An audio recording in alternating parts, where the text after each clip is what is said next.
Good morning, all. Hello, everyone. Welcome back to my channel, Ali Sir Chemistry Class for All. Hope all of you are doing well for your upcoming examination 2023 exam in chemistry. Today, I will discuss some more interesting problem with proper explanation. I will try my best. I have taken some problems from physical chemistry as well as from organic chemistry as well as from inorganic chemistry. So don't waste time. This is too much time. Don't have too much time. So just I am going to the question number one first. This is very interesting and typical questions. You see here the compound. The question number one is: two compounds have the same RF value. What is the relation between them? Diastereomer, enantiomer, homomer, and epimer. You know RF value. What is RF value? RF value. All of you have done in chromatographic separations. That is TLC in paper chromatography. RF value is defined as distance traveled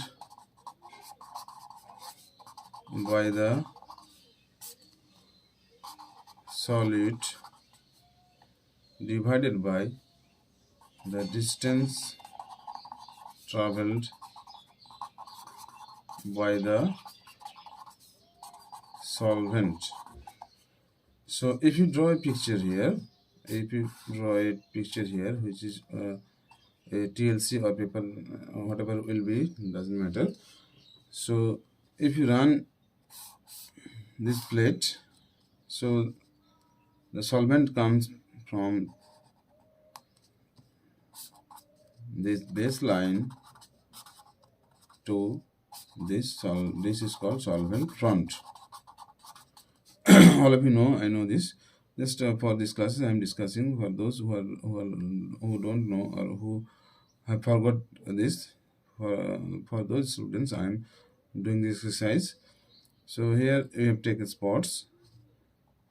Any compound, doesn't matter. So when you run through the solvent, so the mobile phase, say it comes to these points, and say the distance is x, and this distance is called y. So all of you know RF is equal to distance traveled by the solid, that means x divided by distance traveled by the solvent, that is distance from baseline to solvent front, which is called y. So this is RF value. So here question given: two compounds have the same RF value. What is the relation between them? RF value same means this x is same. X means the distance traveled by the solid. Distance traveled by the solute is same. Distance traveled by the solute is same. That means the two compounds have the same polarity. The two compounds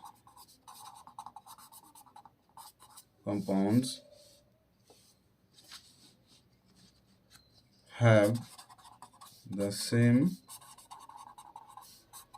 polarity. All of you know this. The diastereomers are those compounds which are stereoisomers. They don't have mirror image relationship. In option number A, it is given diastereoisomers. Diastereoisomers may be different types. There is the same bonding connectivity but different molecular configuration and not mirror image to each other. But if you see in enantiomer, all of you know this. In enantiomer are those compounds, optically active compounds, which are mirror image to each other, and they are optically active as well. So if you studied the physical and chemical properties of enantiomer, all of you know that the enantiomers are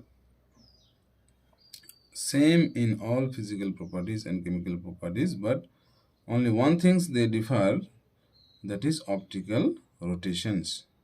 If one is plus x, another one only minus x. So the enantiomers have the same physical and chemical properties except optical rotation. So the polarity is also will be the same. So the relation of the two compounds have the same RF value will be, the relation will be enantiomer. That is the appropriate answer. That is the most probable answer. That is appropriate answer will be enantiomer, because we know the enantiomer have the same physical and chemical properties except optical rotations. So if you take the two enantiomers, say A and B, the relations between them are mirror image. Say for examples, we have taken HOH CH2, this is called D-glyceraldehyde, and another one is, this is D, and another one is L-glyceraldehyde CHO CH2H OH. The relationship between them is mirror image relationship. So if you see that the polarity of these two compounds become same, but they are different compounds. One is D, another is L. So the answer will be enantiomer. If the two compounds have the same RF value, then the relationships will be enantiomer. I think it is clear for all of you. So we're moving to the next questions. The questions is from physical chemistry, I think. Yes, it is from physical chemistry. The vibrational degrees of freedom for oxygen and N2O are 31031336. So this is known as degrees of freedom. The questions coming from degrees of freedom. What is degrees of freedom? Degrees of freedom.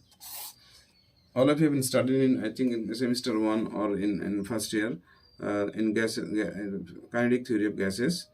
There you have learned already the degrees of freedom, the principle of equipartition energy. That is also included in JAM syllabus. So I am discussing a little bit here. So degrees of freedoms is the number of position coordinate. All of you know this. The total number of degrees of freedom, if the total number of degrees of freedom is F, then it will be divided into the three portions. F rotational, F translational, F rotational, F vibrational. This is three parts. These have been divided into three parts: F translational, F rotational, F vibrational. So this is very simple equations just for your answer. This is very simple. This is very simple question. So you have to know the total number of degrees of freedom of the given molecules. Here is given oxygen, here is given N2O. And there is a rule, all of you know this. If total number of degrees of freedom F is equal to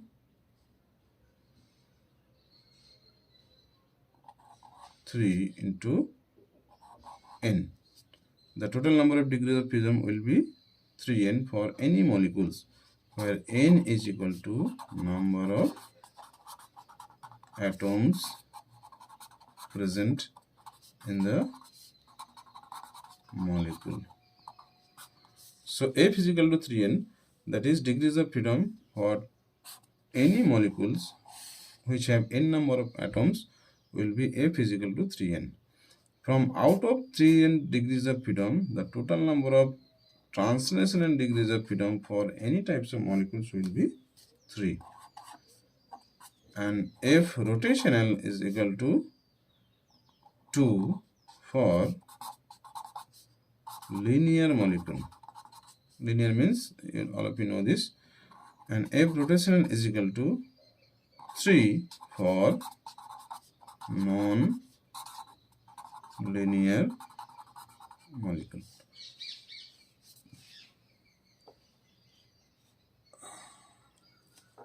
So if you see here, there is given oxygen and N2O. So oxygen, all of you know, this is linear molecule, and N2O is non-linear molecule. So if rotational, if translational for any molecules will be 3. and F rotational for linear molecule will be 2, and F rotational for non-linear molecule will be 3, and remaining degrees of freedom will be F vibrational, that is vibrational degrees of freedom, which will be for linear molecules 3n minus 5, and for non-linear molecule it will be 3n minus 6. All of you know this. Just for your convenience, convenience, I have done this theory that you can remember it. So the total number of degrees of freedom for any molecules which have n number of atoms will be 3n. Out of 3n degrees of freedom, translational degrees of freedom will be 3, rotational will be 2 for linear, and 3 will be for non-linear. And remaining portion, that is F vibrational, will be for 3n minus 5 for linear molecule and 3n minus 6 for non-linear molecule. So now the question becomes very easy.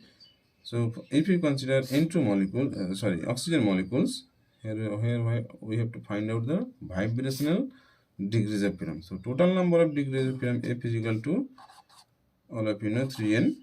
3 into number of oxygen atom in oxygen molecule will be 2 is equal to 6. So F translational is equal to will be 3, and F rotational is equal to 2 because the molecule is linear, and remaining portion is vibrational. That is F vibrational is equal to 3n minus 5, which is equal to 6 minus 5 is equal to 1. So here only one option is given, is the option C, and the vibrational degree of freedom oxygen is 1. Now let us move to the another molecule N2. N2 molecule have total degrees of freedom F is equal to 3 into 3 is equal to 9, and the molecules is non-linear molecule. So F translation doesn't matter, the molecules is linear or non-linear, it will be 3. F rotational is equal to 3 for non-linear molecule, and F vibrational is equal to 9 minus 6 is equal to 3. So the answer will be 1 and 3. I think it is clear for all of you. So for the question number 2, the answer will be 1, 3. You can do it very fast, but for your convenience, I am doing it a little bit slow so that you can recall the total theory. Okay. So degrees of freedoms, F is equal to 3n for any molecules, where n is the number of atoms present in the molecules. So from this 3n degrees of freedom, the translational degrees of freedom is equal to 3 for any types of molecule. It may be rotation, it may be linear or non-linear, doesn't matter. And if rotational is equal to 2 for linear, and F rotational for non-linear is equal to 3, and the remaining portion will be vibrational. So F vibrational for linear molecule will be 3n minus 5, and non-linear molecule will be 3n minus 6. So just it is clear for you. Now moving to the question number 3. This is also very interesting question. The questions come from molecular orbital theory. This is MO theory. That is very simple and easy questions. What is given here? The questions is given here. The violet color of iodine vapor is due to n pi star transition, n pi transition, n sigma star transition, pi star pi transition. All of you know the transition occur from HOMO to LUMO. So if you know the molecular orbital theory of iodine, then the question is very simple for you. I think all of you have done it also. So the answer will be, all of you know, this pi star to sigma star transition. For your convenience, I am doing the MOs of iodine. So iodine have valence electron. All of you know, fluorine 2s 2p, chlorine 2s 3p, 3s 3p, bromine 4s 4p, iodine 5s 5p. So just write it here. All of you have done this molecular orbital theory in any semester. I think all of you have done it. So this is called 5p. This is also 5p. This is 5s. This is the molecular orbital of iodine. 5s, 5s. So this is bonding and anti-bonding interaction. Just I am doing first. This is sigma star, and this is pi star. So all of you know the iodine atoms, that is iodine atom is present in group 17. So number of electron present in the valence shell will be 7. So 7 means 1, 2, 3, 4, 5, 6, 7. 5s2, 5p2. Here is also 1, 2, 3, 4, 5, 6, 7. So total number of electron becomes 7 plus 7 is equal to 14. Just distribute the electron 1, 2, 3, 4, 5, 6, 7, 8, 9, 10, 11, 12, 13, 14. So this pi star is called HOMO of iodine, highest occupied molecular orbital. And this sigma star is vacant. This is called LUMO. So the transition will be from HOMO to LUMO for the color of iodine vapor. This is the cause for the color of iodine vapor. So transition will be from pi star to sigma star. It is clear from MO diagram that transition will be from pi star, this pi star to this sigma star, because this is filled orbitals and this is empty orbitals, and this is lower energy orbital and this is higher energy orbital. So electron jumps from lower energy orbital to higher energy orbital. So the answer will be pi to sigma star transitions. The violet color of iodine vapor is due to pi star sigma star transition. This question comes from chemical bonding. This is molecular orbital theory. Now moving to the next questions. This is also from, I think, this is also from degrees of freedom.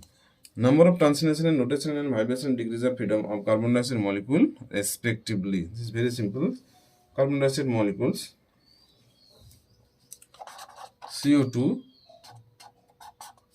number of atoms present is equal to 3. So total number of degrees of freedom F is equal to 3n. So 3 into 3 is equal to 9. So F translation is equal to 3. F rotational is equal to, all of you know the carbon dioxide is a linear molecule. So rotational will be 2 and F vibration will be sorry, 3n minus F translational plus F rotational, that is 9 minus 3 plus 2, that is 9 minus 5 is equal to 4. So F translational is 3, sorry, F translational is 3, F rotation is equal to 2 and F vibration is equal to 4. So the option will be 3 to 4. So the answer will be 4. This is very simple questions. We have already done it in first questions. I have already done in details. So I'm moving to the next question. That is question number 5.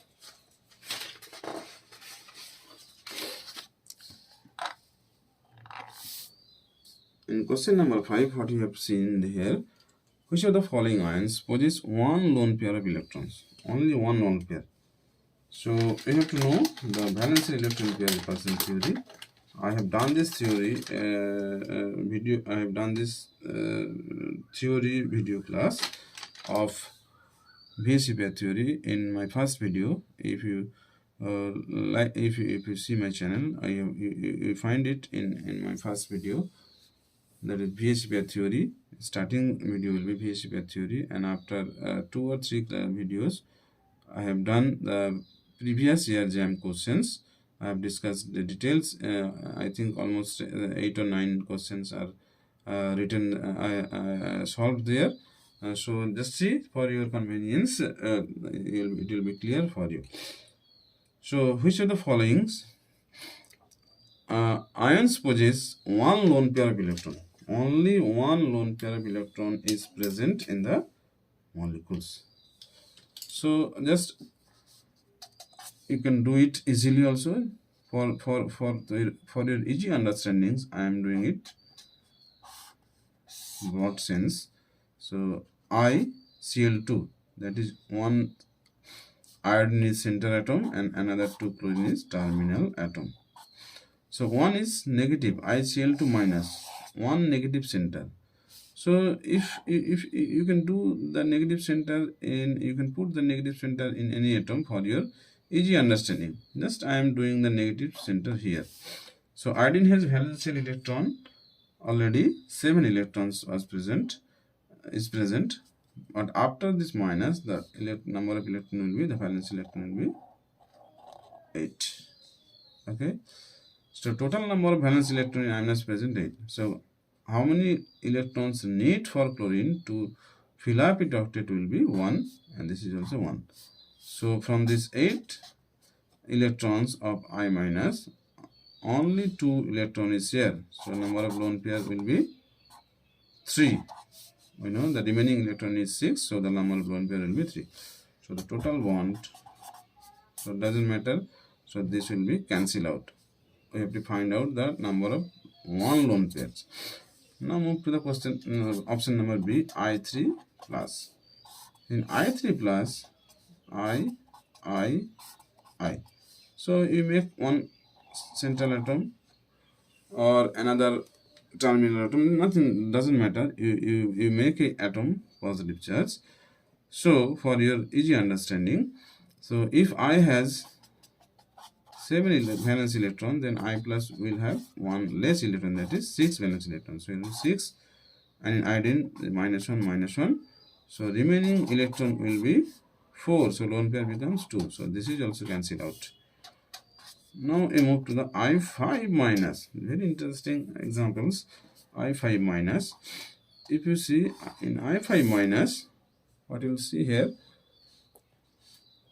just see iodine, one is central atom and another 4 is terminal atom. I am doing this atom I negative.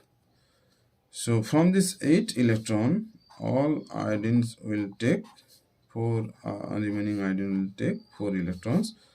So after sharing 4 electron, the central atom will remaining lone pair is equal to 2 lone pair. So this is also cancelled out. Now moving to the option number D, Br4 plus. Br is central atom, F4, F. Br, if you put it plus here, the remaining electron in Br plus will be, valence electron will be 6. So from this 6 valence electron, this chlorine atom will take 1. So 2 remaining electron present, so lone pair will be 1. So the answer will be option number D. You can do it fast, just for your easy understanding. For your easy understanding, and those who are who have already forget this theory, for those students I am doing this class, and this is class also for all the students who are appearing for another competitive exam also. So it is clear for all of you. So the number of one lone pair will be present in the molecules Br4 plus. So very easy.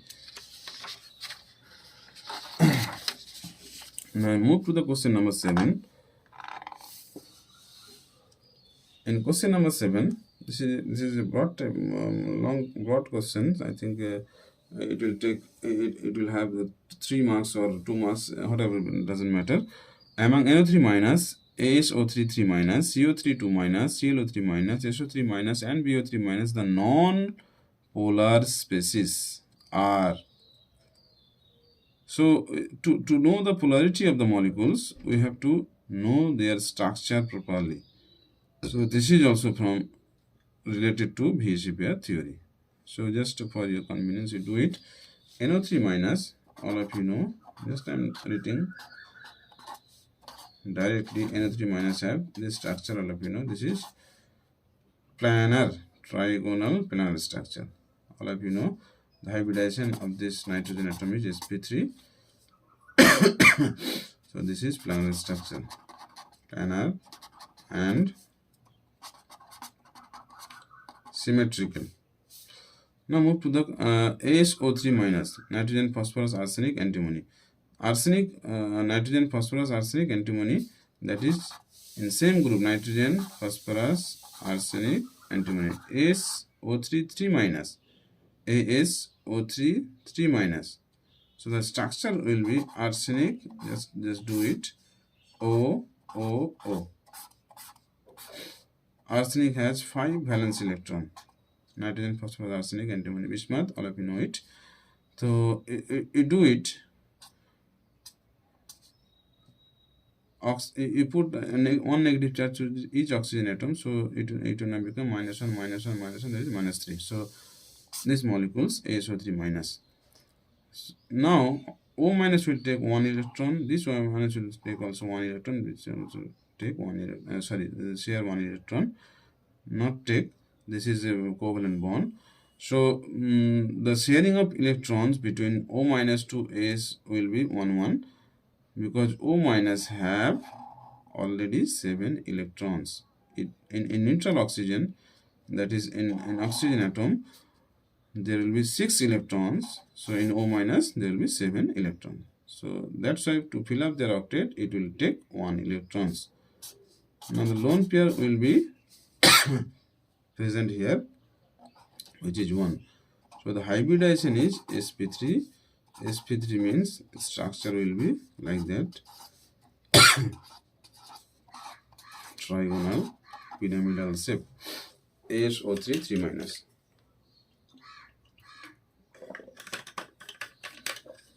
Now we move to the carbonate CO3 2 minus. I am also writing this structure directly, which is very simple for you. All of you know this, I know. CO3 2 minus. This is also sp2 hybridized and symmetrical molecule. Symmetrical molecules. Okay. Now move to the SO3 2 minus. SO3 2 minus. SO3 2 negative. We make this oxygenate, this oxygenated sulfur has 6 electron.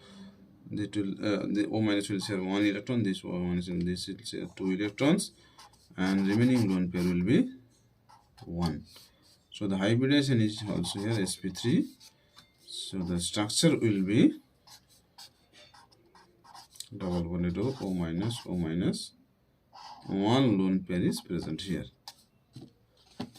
Okay, this is the same type of structure what we have done here. That is pyramidal, trigonal pyramidal. This is also trigonal pyramidal type structure. And one compound is remaining, that is ClO3 minus and BO3 minus. If you structure the BO3 minus, just draw this structure: boron, oxygen, oxygen, oxygen. So BO3 minus, put a minus in one oxygen atom. Boron has 3 valence electron. Boron BO3, sorry, 3 minus. Okay, BO3 3 minus. Boron has 3 valence electron. It will share 1 electron to 3 oxygen atom to make a sigma bond. So the structure of BO3 minus will be, this is also planar, symmetrical planar. sp3 hybrid, sp2 hybridized symmetrical planar. So this is the answer. I think all of you have done it already. In the answer will be sp2 hybridized symmetrical molecules. This is nitrate, carbonate and BO3 minus borate.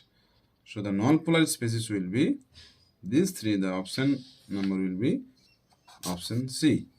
NO3 minus, CO3 minus, BO3. I have not done the structure of CO3 minus. You do it for your easy understandings. So the symmetrical trigonal planar molecule, for the symmetrical trigonal planar molecule, the dipole moment will be 0. So this is very interesting questions. It related to dipole moment as well as valence electron pair repulsion theory. Okay. Now move to the last question for today's class. That is question number 7. This is online questions. And this is 7 online questions. If you know this, you can do it easily. The intermediate involved in the reaction given below is, here is present C double bond N2. If you treat it H nu or in presence of light, all of you know this type of intermediate will be formed, which is called after the elimination of nitrogen. This I have not written this side. Just focus in here. That this is called a carbene type intermediate. This is called carbene. This is very interesting chemistry, carbene chemistry.